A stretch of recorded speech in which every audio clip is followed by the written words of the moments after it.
Welcome to Near Falls with D. Hall. He's talking on bars and how they win it all. Yeah, it's just Near Falls with D. Hall. The final takedown, the glory or the fall. So loosen up, step on in, wrestle with the need to win. Talking Near Falls with D. Hall. Ready or not, he's here to brawl.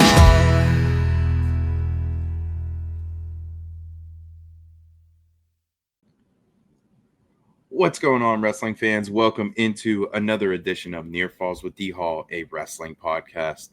Today, so excited. This is the best time of year. My favorite project of the year, the 24-25 WPIAL Coaches Preview. So excited to bring this to you guys. I have a bunch of different coaches coming on from across the WPIAL.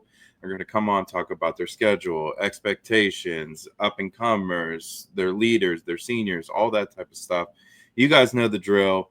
This is year 3 or 4 of me doing it. So pumped up to bring it to you guys.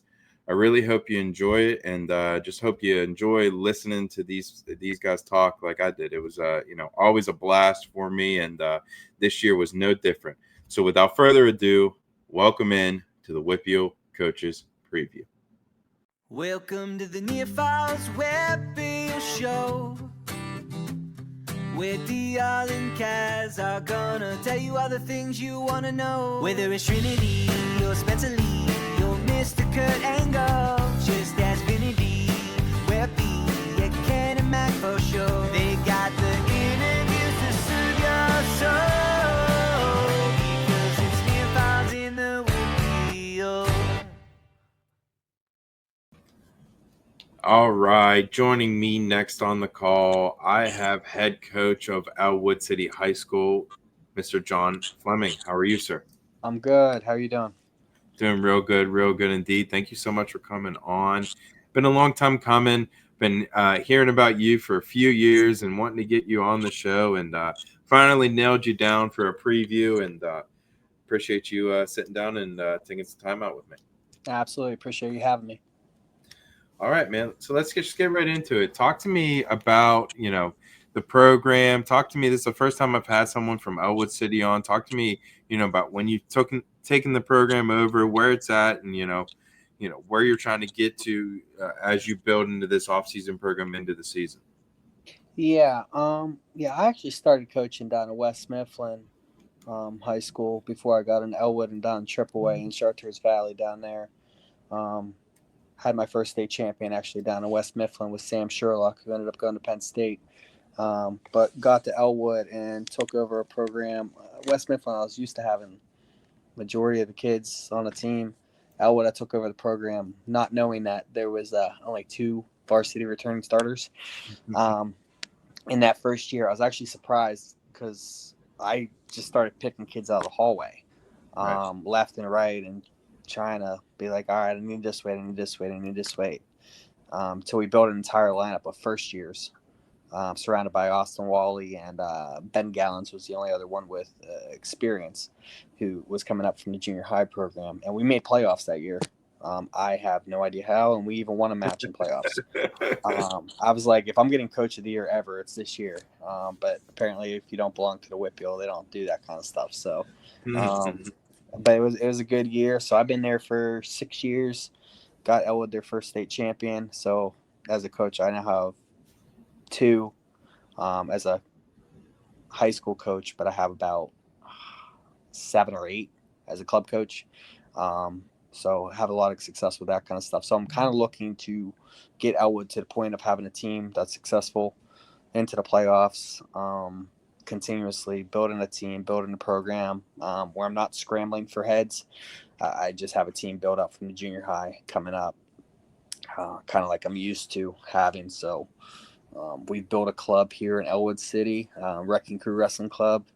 We had 9 qualify for Fargo out of that club in its second year. So that's part of the how I'm trying to build the program, by having that in this local area. So it's really helping.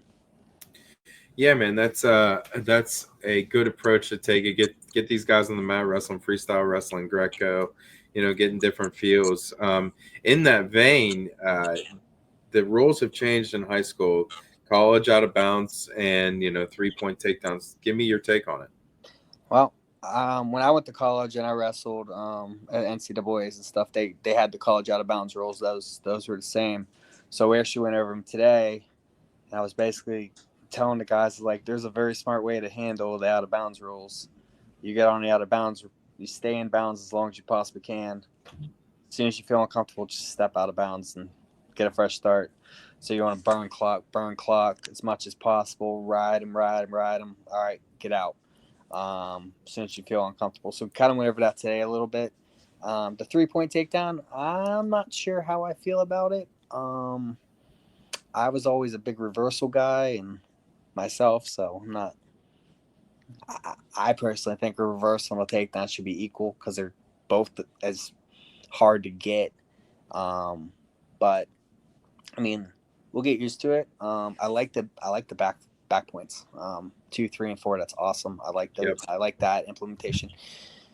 But I agree with the takedown being 3 because, I mean, you do the takedown and escape game. I mean, it's 2-1. Then you can end a period. 4-2. They're down by 2, and you got 2 takedowns, and they got 2 gimmies. So that's definitely where it makes sense. Yep. So I can completely understand why we went in that direction. Yeah, I mean, it makes sense. I like to see that we're making adjustments and we're moving more towards the college and trying to get these guys more prepared. So, even more, we're seeing these guys step on the mat as freshmen and doing great things, but, we can even more prepare them. Yeah, some of our kids were asking about the bow and arrow that did freestyle. I'm like, I don't think they're going to get that close to college. So. Yeah, no doubt. I agree. Okay, next thing I got on it, leaders, guys in the room. As you're continuing to build this thing, who are you leaning on this year? This year we have 3 seniors that have all made it to regionals. In the past, we have Gabe Lilly, Derek Allen, Logan Shriver have all made it to regionals. Looking to try to make the next step with those 3. They all graduate this year. The good thing is I have 18 to 20 in the junior high program, more than half of them coming up. So that's going to be good. But I'm going to be leaning on those 3. That Derek and Gabe both did freestyle this year. Gabe was one of the ones that actually went to Fargo. I had 3 go to Fargo. Gabe was one of them, which he had the worst draw I've ever seen in my entire life at Fargo. He drew the 1 seed first match, and in the 2nd seed got upset, and his first wrestle back was the 2nd seed. Incredible. So it was kind of nuts, but that's what happens when you go. When you go for the best, you get the best. So that's how it works. Yeah, no doubt. Okay, so on the other side of that coin, talk to me about freshmen, newcomers, guys that are coming up from the junior high, or that we might look up, or we might look at and be like, oh, well, there's a guy that we weren't expecting. We have one that's going to make significant impact this year. Brady McClure. His brother is a junior on the team. I think he's much more of a technical wrestler than his brother is. He's got a lot more weapons in his wheelhouse. He goes down to Gladiators with the guys as well, so he gets his work in down there. So he's going to extra club practices, which while I'm not running club, I'm always like, here, go here, go here, go here. Please go to extra practices, do this. It's always good to get different looks in the room. That's what I did all my high school career, was going other places. So I know it works. Yeah, I love that, man. And I love that you preach that. Some coaches are kind of, stay here, stay there, but get a different feel, come back and, keep on rolling, which, I love that. Okay. Next thing I got, coaching staff. Who's helping you with these guys? So my assistant is Donnie Kerr. He's been my assistant now for 6 years. I have a volunteer on the staff, Tyler Hensel. He used to wrestle for Chartiers Valley. Yep. So he's helping out this year too. So he'll definitely be able to help out with the heavier guys. They've already came to me and basically said, hey, I learned more with him than, coaches I've had in the past dealing with the heavyweights. So yes. It's definitely helpful having people that are knowledgeable, went to college, wrestled. So we have a nice staff. Of the three of us are all former college wrestlers. So it really helps having that in the room. Room games. What do you guys get into? Dodgeball, kickball? What's going on up there in Ellwood City? We play a very physical, role-oriented game of handball, I like it. in which kids end up killing each other pretty much. So we don't let it get too physical, but we allow like hip checking and pushing and shoving and everything along the lines. But we really get into the hip checking because we want to teach them how to use their hips. Yeah. So like you can hit somebody out of bounds, but you can't push them. Mm-hmm. So it gets pretty rough, and you get some of the little guys surprisingly like decking like the 275 pounder, and then it's just like a Royal Rumble. So it gets fun. I love it. I play a good bit. Coaches play a good bit. Yeah, baby. But we try to stay out of the killing mode, and we finesse them. So yeah, bob and weave. I like it. Yeah, you got to show them the skill. I get it. Yeah, right. Okay, talk to me about your schedule, man. How are you building it this year? What's it look like for you guys, and how are you trying to get these guys to the next level at the end of the year? Yeah, so we're trying to build up. Actually, our schedule. I think I talked to you a little bit earlier about it. It's changed a little bit. Last year, I actually went to my AD about a rule that was in place that we've never looked at as the WPIAL. I brought it to my AD. My AD took it to the WPIAL, and the WPIAL was like, "Nah, that's not a thing." And I was like, "No." And I pulled out the rule segment out of the rule book. And he took it back to him and said, "Oh, well, maybe you're onto something." Then all of a sudden, the freedom coach, this coach, that coach, everybody's on the tear all about this rule change. I'm like, I'm telling you, like, we can get away with this. It's league or conference championships. We can have an extra tournament. We can have an extra 3 dual meets. So I got that started early December because one of the Where did you look into that? Where did you find that?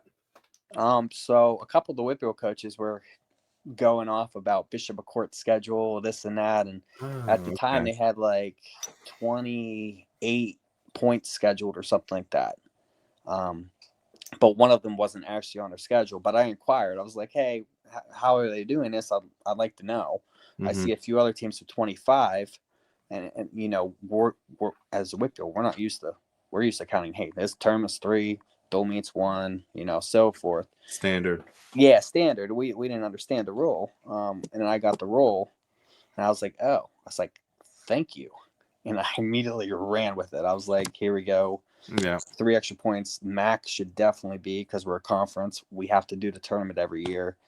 It's a good tournament, but you know, if we can get 0, we can get 0. So we actually added a tournament towards the end of the year, which is kind of like a state tournament.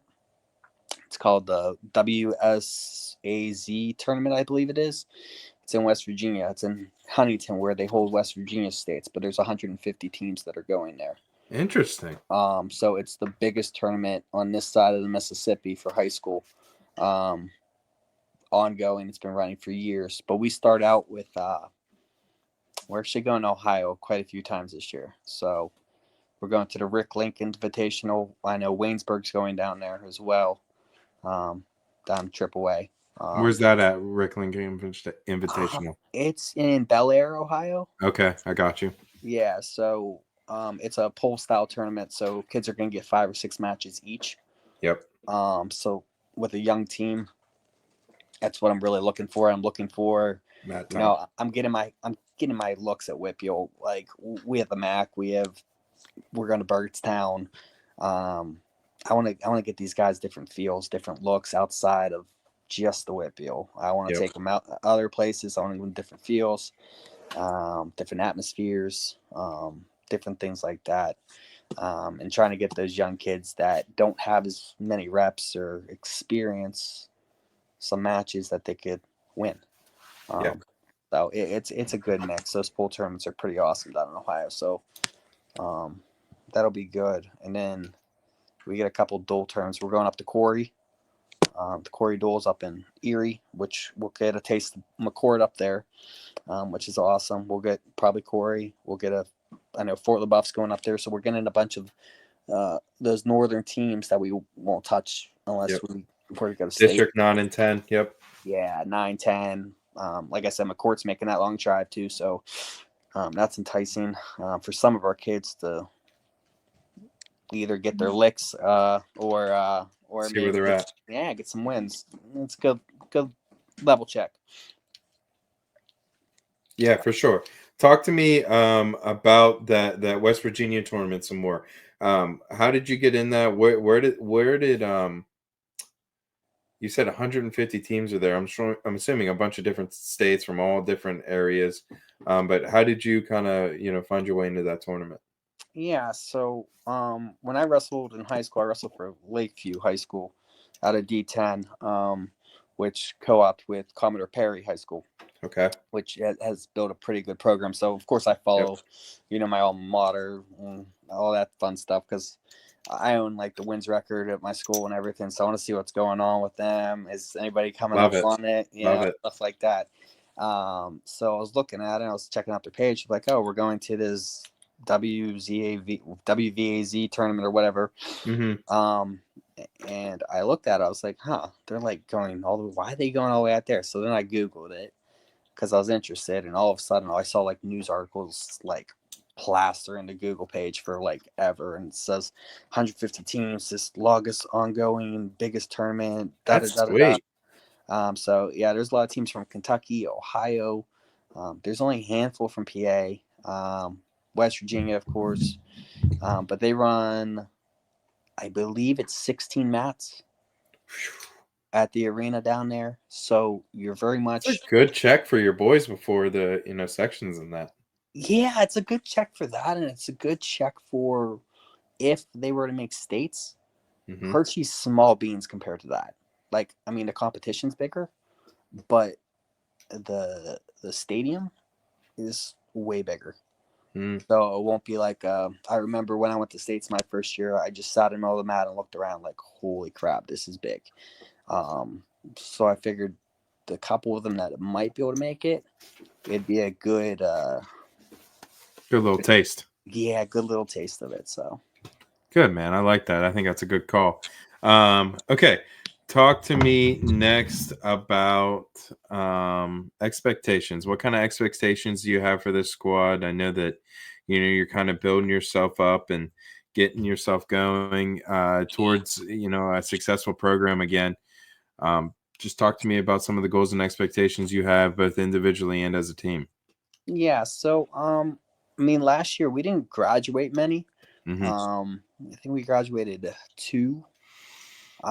We finished actually 4th in our section, but we had a lot of injury last year.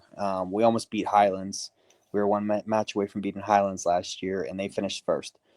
We were one match from beating them. We were one match from beating Knock, and we were one match from beating Laurel. So we're like that close to being where we should be. This year, the section took a little bit of a twist with Laurel, Knock, Summit, and North Catholic. Honestly, I think if we beat Knock, which is week 1 of the section schedule, I think we're in for the playoffs. Nice. Barring injury or anything like that. We have a full lineup from 107 to 285, which is super helpful. Last year, we were forfeiting 189 every single week of the season, which was not a good thing to do. No, it's tough. Yeah, it's tough. So we're looking to make playoffs as a team. We're looking to get 4 to 5 realistically to WPIALs, 3 to regionals, and I'm hoping 3 to 2 or 3 to states. Yeah, baby. We're making some weight moves this year. Some of the kids that were up higher last year are actually coming down. So we'll see if they follow through with that. It was kind of, hey, coach, I want to do this. I was like, hey, man, I got you. You want to do it? You got it. I don't make anybody on my team cut weight, but if they let me know, hey, I want to do this, I'm going to ride them. Make sure that encourage them, get them there. making sure they're doing extra work, understanding diet, and all that fun stuff. So those are kind of our goals. And the new guys, we got a good bit of freshies, people that never even wrestled before on our team this year. And the goal for them is get them the ladder, get them to learn the sport, get them to love the sport, get them to come back next year, tell their friends. And that's how we're going to build. Social medias, how can we follow your squad this year? Social medias, we have the Ellwood City Junior High, high school wrestling Facebook page, that the boosters put together. They run all of that. They post all the videos, YouTube, Ellwood City Wolverines, all the videos of our home matches are posted there. A good bit of our tournament videos are posted on the Ellwood Facebook page. I don't personally record anything. The only thing I ever do is I have technique videos and stuff like that for my club that I post every week or bi-weekly on the Wrecking Crew wrestling page that I have, EC Wrecking Crew. So we post a lot of good bit of folk style during the season, so the kids can look at it, learn from it, different things like that. And of course, some videos I have to make and send to the WPIAL and PIAA so they don't so they know some of the rules that we didn't go our way last year. Absolutely. Gotta let them know.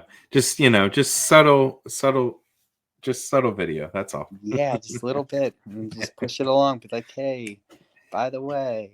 I love it. Well, like I said, if you get the and if you're the godfather behind the league rule that's going to sweep across the WPIAL, then you'll be singing a lot of praises. A lot of people will be singing your praises there for sure. Yeah, we'll that's good stuff. I mean, it makes sense, if they can get it in their way, with us being a conference. I know that, the MAC conference and things of that nature, they, I don't know how counties are going to work. Maybe Westmoreland County, but. So they're doing, from what I understand, they did approvals today. I'm not sure who got approved, but I know it was the Tri-Cata tournament was trying to get approved. The MAC successfully got approved. Allegheny counties and Westmoreland counties were all trying to get approved. They were limiting it to one per team. So if somebody was in a Tri-Cata and the Westmoreland or so forth, they could only get an MAC in Allegheny County. Yeah, they can only get waived for one of those. So the most we can technically have is 25 points. Technically, it's really 22 still, but that's all got started a year ago. So it's pretty cool. So I'm excited about it. I'm definitely not mad about it. There's no doubt. Anytime we can get extra matches for the kids, I think it's a good thing. Oh yeah, and it evens up with like District 6 and there's another district out east that also has been doing this for years and years and years. And I don't know why we never kind of picked up on it. Yeah. But I was always wondering, like, Kemmerer out east, whenever I was wrestling, I was like, I had over 140 wins, and this dude's like 200. I'm like, how'd you get 200? Yeah. Where did they come from? I was like, how are you doing this, dude? I'm like, I had a pretty damn good record, and you still got like 9 losses, but damn, you got like 200 wins. I'm like, I'd like that. Give me something. Yeah. So, yeah, for sure. It definitely helps the kids and helps them learn more and more opportunity. Yes, so sir. Definitely looking forward to it. Anything or anyone you want to shout out before I leave you go, my friend?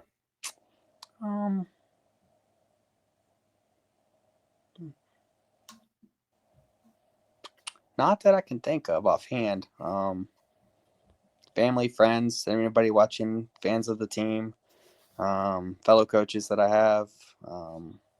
Wish all the teams in the area good luck this season. Hopefully everybody stays healthy, has a strong, successful season, and everybody does their best. That's all we can hope for. So. Absolutely. I will say I'm a big Gabe Lilly fan. I've been watching Gabe Lilly for years. He's a gladiator boy, so I hope Gabe Lilly has a great year for you, my friend. I hope so. He got me kicked out of 2 terms last year, so we're trying to not have Let's decrease that number and increase the gold medal number. How about that? Yeah. I've been on the PIAA's butt about our one move at I don't know if you were regionals last year. I heard about it. I didn't. I actually did see the video. It was terrible.